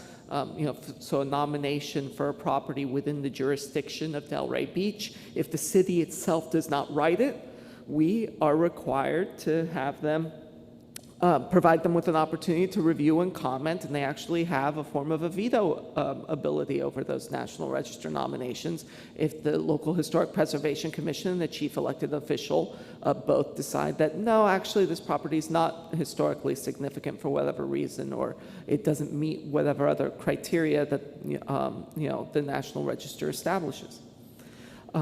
So there's this agreement, and we agree to let them apply for grant funds. We are required to provide them with technical assistance. So if they have questions like, hey, we're reviewing a project and we feel like we don't have the necessary professional knowledge at the local level, they can contact our office and we can connect them with the people that are able to answer their questions and facilitate their review. They have top billing for training opportunities and stuff, so I work with my staff to do historic preservation training for the board, for staff. We help, like every 2 years, I try to do regional trainings where we pay for the National Alliance of Preservation Commissions to come out and do what's called a Commission Assistance and Mentorship Program, where we'll do specialized training in historic preservation for board members and staff. And then we have regular online training opportunities. So those are some of the things that the city benefits from the program. In the agreements and the application, once we go through that process, we send everything to the National Park Service, and they're, again, our federal partners. And they're the ones who actually certify the local government. They review over the ordinance, they review over the guidelines, they review over even the resumes of the people who serve on the commission, over the staff and such. And if they see that, yes, it meets the program guidelines, then they certify the local government. And they respond to both us and the locals saying, hey, you've been accepted into the program. And that's what triggers all of the federal benefits, right? The preferential interactions with FEMA, with other federal agencies, the participation in the Section 106 process and stuff. So what it does is that it facilitates a greater level of involvement in federal historic preservation by the local government that represents you all, right, as the property owners and the residents of Delray Beach. So it's actually a very popular program in our office. We have currently 85 certified local governments in the state of Florida. It's the 4th largest program in the United States at the moment.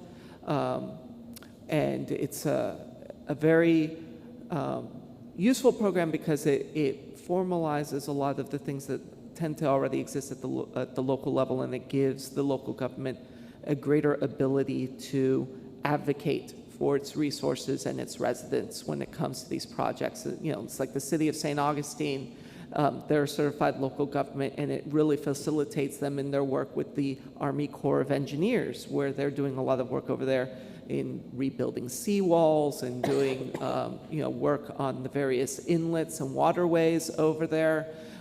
It has facilitated their work with the Florida Department of Transportation because, Route 1 and A1A go straight through their historic community, And anytime that there's road work going on over there, they have to coordinate with the local government.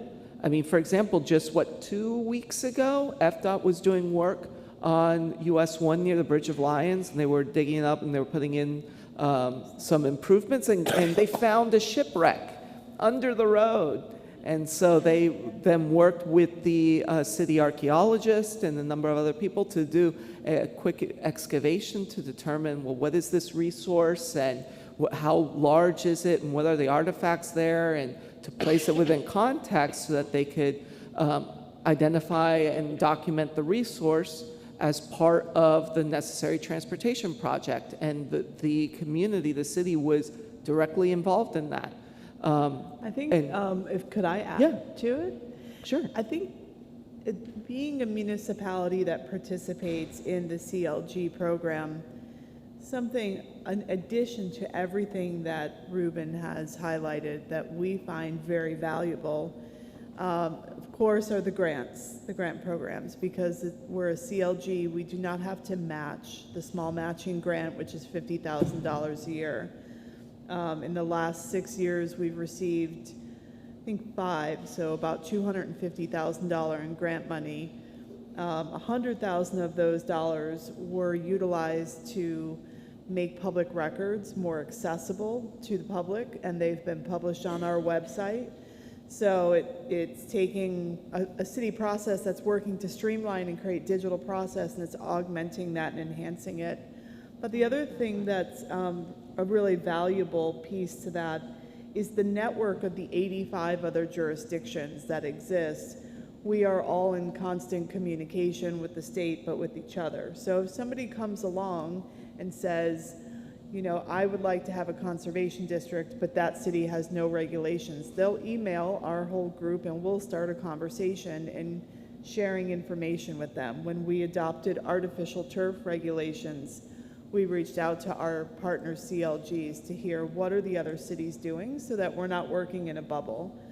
So it's been a great professional network for our community as well as other communities. Yeah, and the grant program is huge. You know, the state of Florida, we are very lucky in that we have a very active grants program.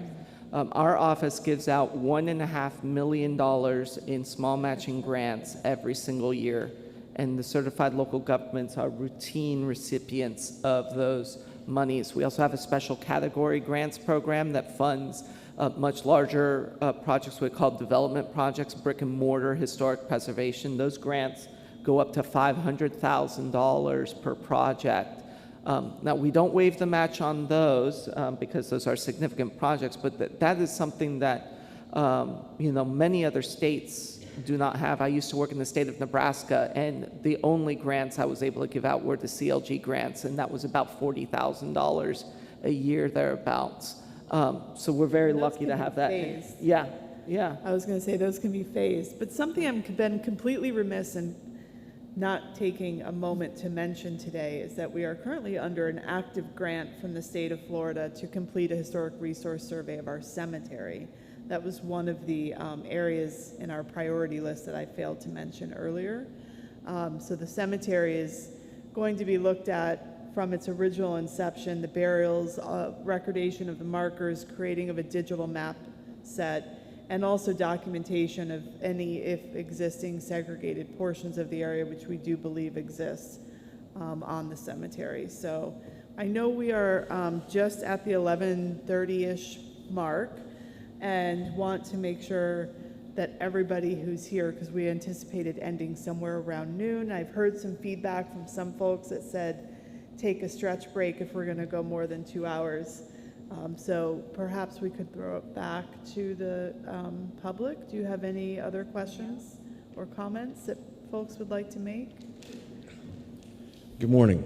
My name is Ken Trianfo, and we live 2 blocks away on First Avenue by the Sunday House. I want to thank everybody for yesterday. It was really informative. I wanted to just springboard on something that Megan had mentioned, and I think Tim touched on it, and I read in the literature last night, and that's this conservation district. And in reading that, it's a much less formal setting, neighbors get together, they have dialogue, they maybe have some design guidelines that they follow. But the fear there is regulation.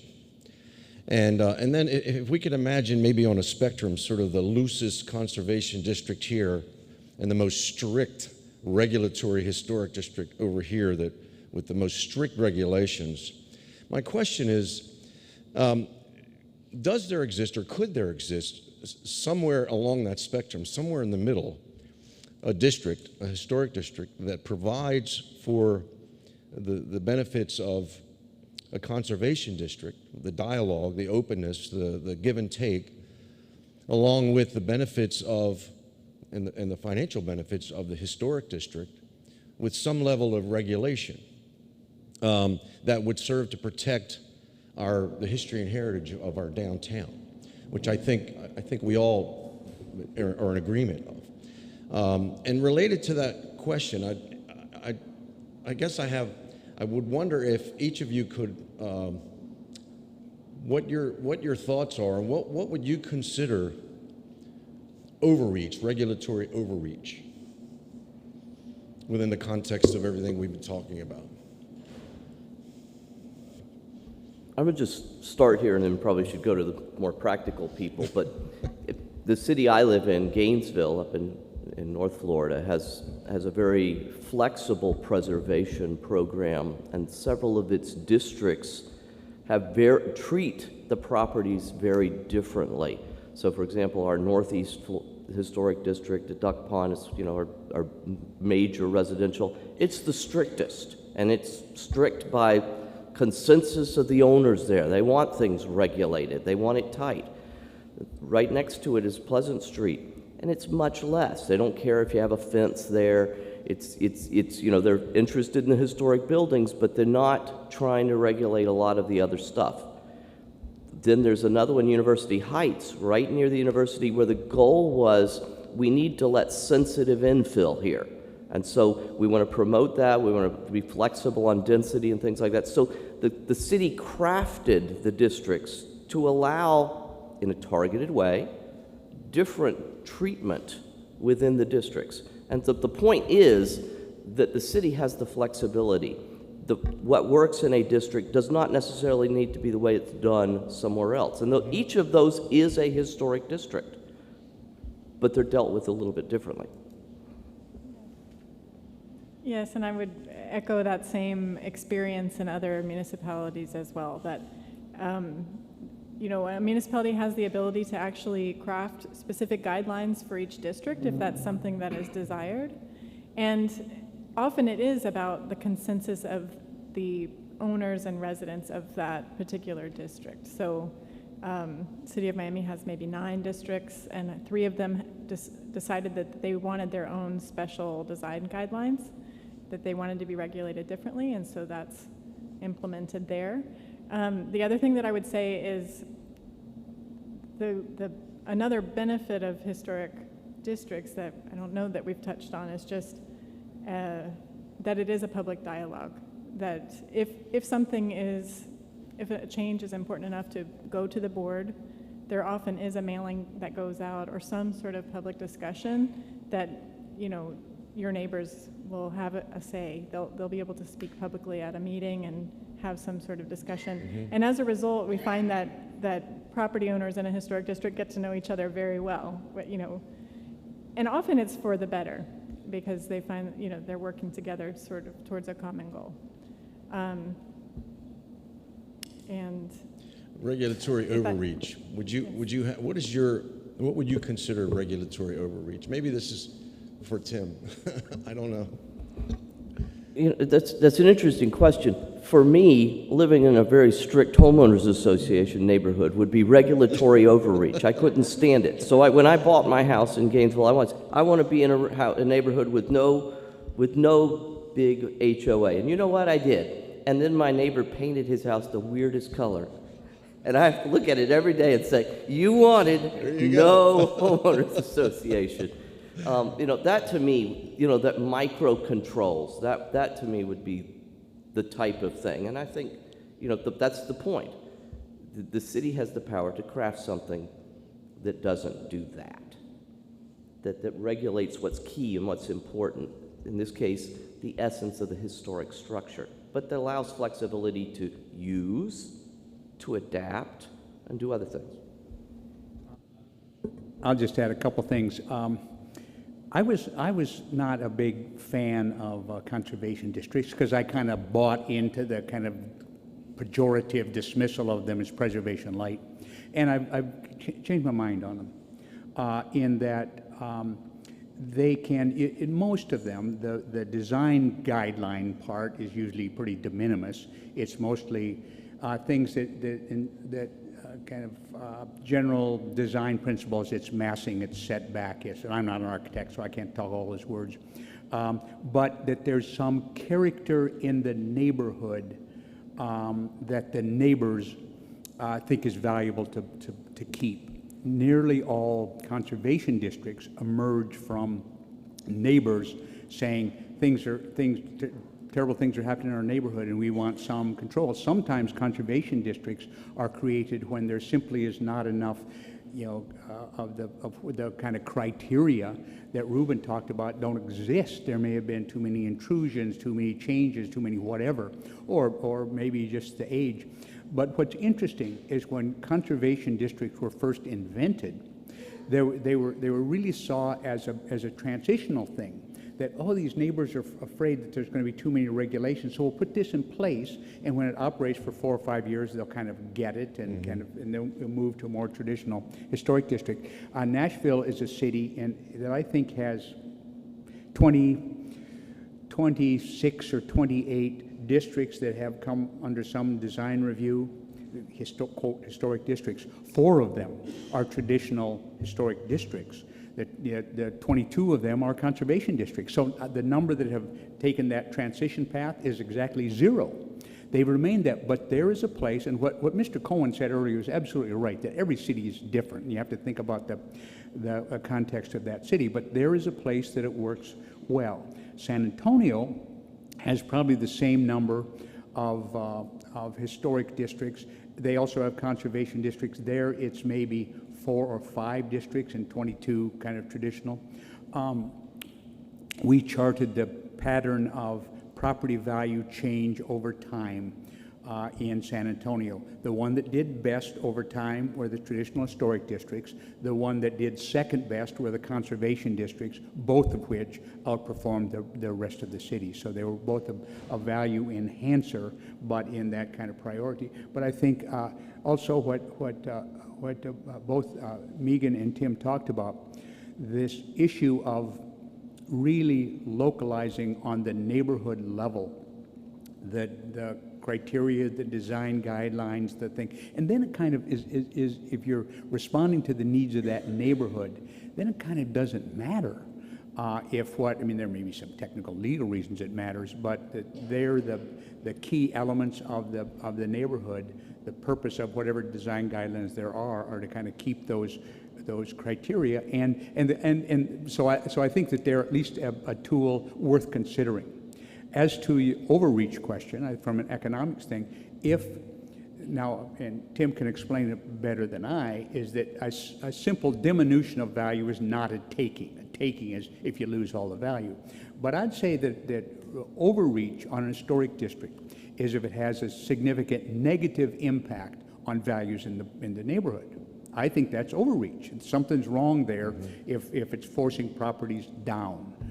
Even if it doesn't meet the test of being a taken, there's something fundamentally unfair about that. So I think that if that would be the measurement for me of what would be an indicator of overreach. Thank you very much. So we're talking about Atlantic Avenue here versus residential neighborhoods, where the investment is a much bigger. We just heard from investors who own properties. So it seems to me that in the 2 days that we've gotten together here, that there's this underlying fear. Obviously, I think it's clear, the preservation community is afraid that we're going to lose the history and the heritage of our downtown, and the owners and developers are afraid that their property values are going to be capped or, worst case, decreased. I think that this whole process has just been fabulous to try to maybe alleviate some of those fears. and I hope that we can continue this, having this open dialogue as this process continues and get as much input as possible, and move forward from there. So thank you very much.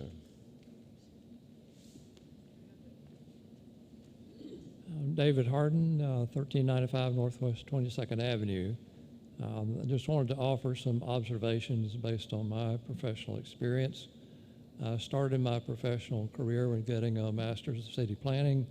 I worked as a planner for 3 years for Orange County, Florida, and then went to the city of Winter Park for 3 years as a city planner before becoming the city manager, and was the manager there for 12 years. There are some interesting parallels between Winter Park and Delray in a number of areas.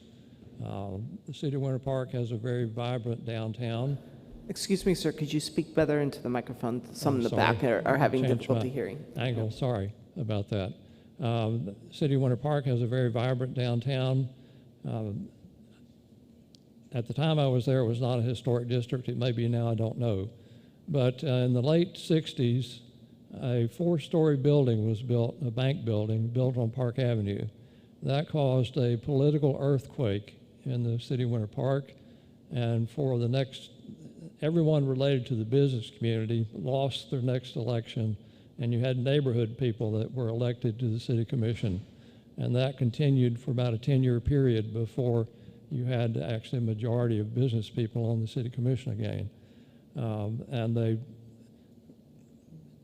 decreased the height limit substantially so that you could never build another 4-story building there. And they have been very successful, very, very successful. It continues to be very strong downtown. Delray has interesting parallels, and my concern and my reason for long supporting the district is that, yes, buildings are historic, but there is an atmosphere, there is a human scale that I think is essential to the success of the district. And my fear has been, I've been holding my breath for the past 25 years, that we already have 2 blocks at the east end next to Intercoastal where everything has been demolished and been replaced with taller buildings. I kind of like the architecture as they've turned out, but my fear has been you would have that happen on other blocks along the avenue where the entire block would be demolished and you'd have a 3 or 4-story building built. And I think the end result of that would be a loss of the human scale, a loss of the historic atmosphere that is created by the existing buildings. And I think you'd end up killing the goose that laid the golden egg. So I hope that the city will pursue the historic district. I know it's complicated, and I think the process in place is good. I hope it can move a little faster than it has the last couple of years. But I certainly support it and believe it would be beneficial for the city as a whole and for the owners of those properties, so that you don't have something done, as has been mentioned earlier, by your neighbor across the street that ends up diminishing your long-term value and return on your investment. Thank you.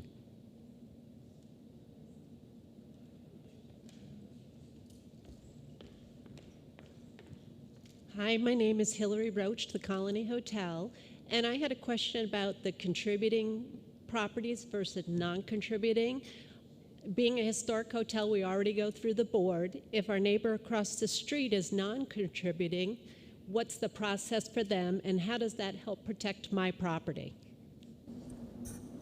Hi, Hillary, thank you.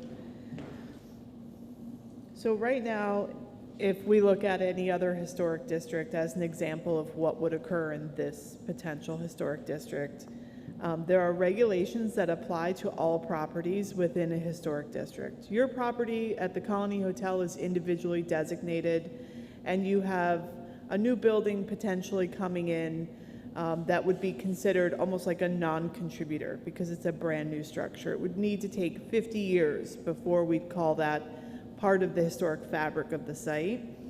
But there still are regulations that exist in the LDRs that tell us how to treat those non-historic structures, some things that apply to historic or contributors that may not apply to non-contributors. One of the other things that can occur in a historic district as far as demolition is non-contributors don't trigger the public notice requirement for demolition, where contributing structures proposed for demolition do trigger a public notice mailer requirement and separate board actions. So everybody has to apply the historic design guidelines, the Secretary of the Interior standards, as they work for each of those structures, historic and not. I hope that answers your question. If not, I can elaborate.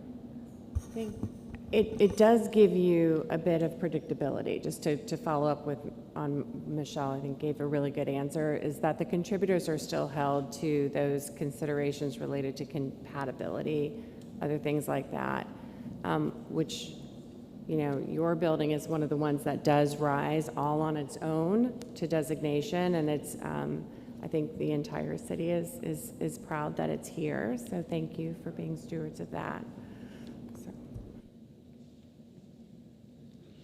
Hi there, Brian Rosen, 106 Northeast 16th Street, Delray Beach. It's a little off topic, but I figured I've got these great historic minds here. We're here on Old School Square, probably, you know, one of the most historically significant structures next to the Colony Hotel here in our downtown Delray Beach. Plays a part of everything we're talking about. I also sit on the DDA board, and we're currently responsible through an ILA agreement and, you know, the programming and bringing life to this campus. And I know there's a possible RFP going out for certain parts, and I've got these wonderful people who travel the country and the world looking at these historic properties, and would love to pull anything we can from you while we have this opportunity and looking at this campus, how it can tie into what we're looking to do here. Because again, I look at it a little bit like the white elephant in the room, because it doesn't really have a full plan at this point in time. Again, we're managing it as the DDA, and we're looking for, you know, where's it going to be in the next 50 to 100 years? I don't know if there's a clear plan for that. So if you've seen anything amazing in your travels or any ideas, spending time in Delray Beach and how we can incorporate this campus into some of the things you're talking about, that'd be great. Well, I hate being nice to people, so I try never to do it. And again, this is my first trip here, and I always think that the measure of success is never a photograph, it's always a movie, and that the issue never is where you are at the moment, but what direction are you moving. And clearly what I've heard from everybody, that, you know, formally and informally talking about how Delray over decades it just kept getting better. And it is a wonderful place. I mean, I got here Wednesday night and walked down the street to have a great hamburger that would, by the way, it was $30 and $14 off. I never have that good of a dinner. And came back, and it was a Wednesday night in a vibrant downtown, and lots of people, particularly young people, out. It's extraordinarily walkable, and the magic about walkability is that it meets all ends of the chronological spectrum. Young people love to have walkable, old people love to have walkable, and kind of everybody in between. So this is a place that has really fundamental positive urban characteristics. And by urban, I don't mean New York City urban, I mean as a livable city. This is a place that I think sometimes my firm periodically has come up with our list of quality of life standards, what that means, because everybody uses the phrase, what does that mean? And we've come up with, I don't know, 8 or 10 or 12 kind of criteria. Delray Beach would meet most of those. So I don't know what the hell you're doing, but you're doing it right, I think, because it just truly is a place that people want to come back to. And I think that ultimately is the test of a really high-quality city, is when people visit it and then they say, I want to come back here to visit again or to live. And that clearly is a criteria that's true here. So I don't know I don't have any great ideas, but I want to tell you, whatever you're doing good stuff. Good morning. I was here yesterday. My name is Price Patton. I live at 1020 Tamarind. There is feedback here. 1020 Tamarind Road in Delray Beach. I'm on the Delray Beach Historic Preservation Trust. We were the ones that advocated for getting Old School Square listed on the National Register. And I just wanted to amplify on one thing my friend Steve Cohen said. that in the late 80s, Atlantic Avenue was a disaster. I think the rejuvenation of Atlantic Avenue was when this was declared in the city's first historic district. And that's what started the whole revolution. And I think that's a good indication. And the other thing is his projections, and I'm not a businessman, I'm not a property owner of commercial structures. I think these successes can rise and fall on their own, whether or not it's an historic district. I mean, I've heard people say that the rents are just outrageous on the avenue, and I think at some point they might get to the point where this 1,200% increase in value will implode upon itself. But anyway, the trust is advocating the support of of creating this Atlantic Avenue district. I think Steve is the owner of the Tommy Bahama building, which is an historic. He's been a great steward of our downtown properties. He's been a really good steward. But then we got the wings. I'd rather have Tommy Bahamas in an actually appropriate historic building than a wings and all the aluminum. So again, thank you very much for your time, and it's been a pleasure listening to all of you. Thank you. Thank you, Price. I just wanted to state that a little follow-up on something Price brought up, which was the rejuvenization or revitalization of our downtown. This site that we're in today, which is known as the Field House at Old School Square, connects to Crest Theater, the Cornell Museum, and then later additions of the amphitheater, the Old School Square Park, and now a parking garage. Had this site been demolished as the school district proposed, it was boarded up and fenced and left.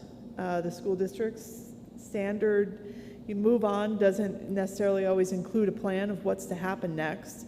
And so the city coming together and picking up to choose this property has been a story that the city staff and other members of the community tell often, that this preservation of this site is what spurred revitalization of our downtown, and that's true. But we also do need to honor and pay thanks to people like Steve Cohen, who have been good stewards to buildings like the Rodin Building, which is where Bull Bar was for years, and now the Delray Beach Yacht Club is. The Boughton family, Justina Hillary Roche, for their preservation of the Colony Hotel. So there have been active preservation efforts that have happened, and we oftentimes say it's the work that the city did on this site. Well, that might have been what spurred it, but what's brought it across the finish line for this success that we've had downtown is largely in the hands of the private property owners. And I hope, just to point out, Mr. Gracie, please don't leave. I want to try to talk to you before you leave at the end of this, because I know you're a pioneer family. You're a family or original settlers here. So thank you, Price, for bringing those points to light. Sometimes we forget about why we're here. Thank you. One thing I just want to follow up on this for this site here and just how key it was as a catalyst.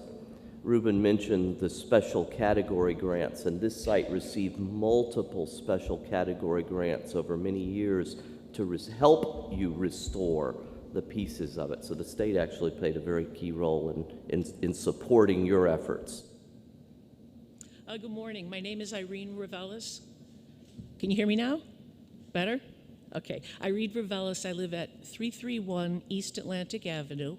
And I just wanted to touch on 2 points with you all today. One is more on the economic development side. I think we are not connecting some important dots here that we could. I know in Mr. Heisenbottle's report, he had a section on heritage tourism. I know the state does a separate report on heritage tourism. I don't think we've had a new report since about 2013, but those numbers reflected a $4.1 billion economic impact of heritage tourism in the state of Florida. Recently, over the last year, the city of Delray Beach, the city staff, and the Chamber of Commerce and the DDA, who Mr. Rosen just spoke earlier represents, put together a draft tourism master plan. I don't even think there's one word in that plan that I've been able to discern that speaks to heritage tourism.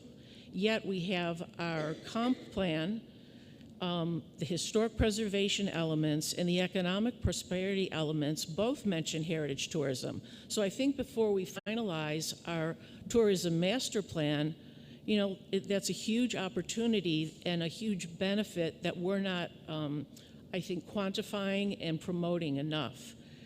And I'll close that topic by saying I'm a product of that. I came to Delray Beach because I was in Florida and my mother called me and said, "Have you heard of this town called Delray Beach?" And I said, "No."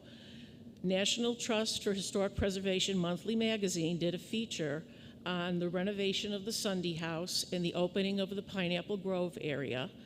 And that's how I got here. And many other people, you know, travel to particularly stay at the Colony Hotel or to stay at the Riverside in Fort Lauderdale. So I do think, you know, we want to put that out there as an important feature. And maybe, Mr. Acosta, you can check and let us know when we'll be getting some update on the economic impact numbers. That would be super helpful. And the last point is when we are looking at incentives for building owners, and we're looking at what buildings are impacted in what owners are involved. Not all historic buildings are the same. I happen to live in one that has 10 people living in it. There's only about 4 or 5 buildings on the avenue that actually have residential tenants upstairs. So you may look at the facades and look at the pictures and say, okay, well, they don't have parking, they don't have easements and egress, they don't have this, they do have this. But, you know, I think it's very important to talk with each building owner because each building is different and is impacted differently. Thank you so much for your expertise and your time, and thanks to the city for putting this together. I will just say, and again, I don't know the tourism market here at all, but here is the pattern, that heritage visitors, when you compare heritage visitors with people who come for totally different reasons, heritage visitors stay longer, they spend more per day, and they're more likely to stay overnight than other kinds of visitors, and those are the 3 components that make, so same number of visitors, you're going to have more local economic impact with heritage visitors. And in all the when you're on vacation, you spend all your money in 5 areas. You spend it on lodging, food and beverage, retail purchases, local transportation, and then the category that's amusements, entrance fees, or whatever.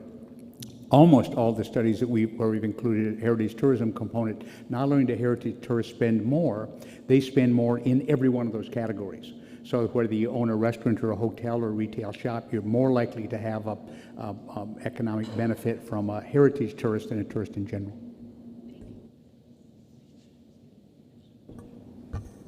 All right.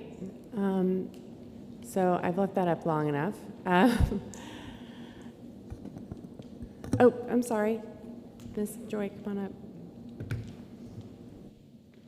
Hi, how are you? I'm Joy Howell, and I live at 25 Northwest 24th Court, and I'm a former co-president of the Historic Preservation Trust, and also just completed my 2nd term on the Planning and Zoning Board.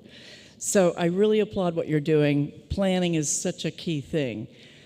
However, here's my question. I was here yesterday. You gave some great examples of other historic preservation projects. Clearly, there's a lot of fear and a lot of nervousness on the part of some property owners who, to their credit, have put blood, sweat, and tears into making Atlantic Avenue the beautiful, wonderful place it is today.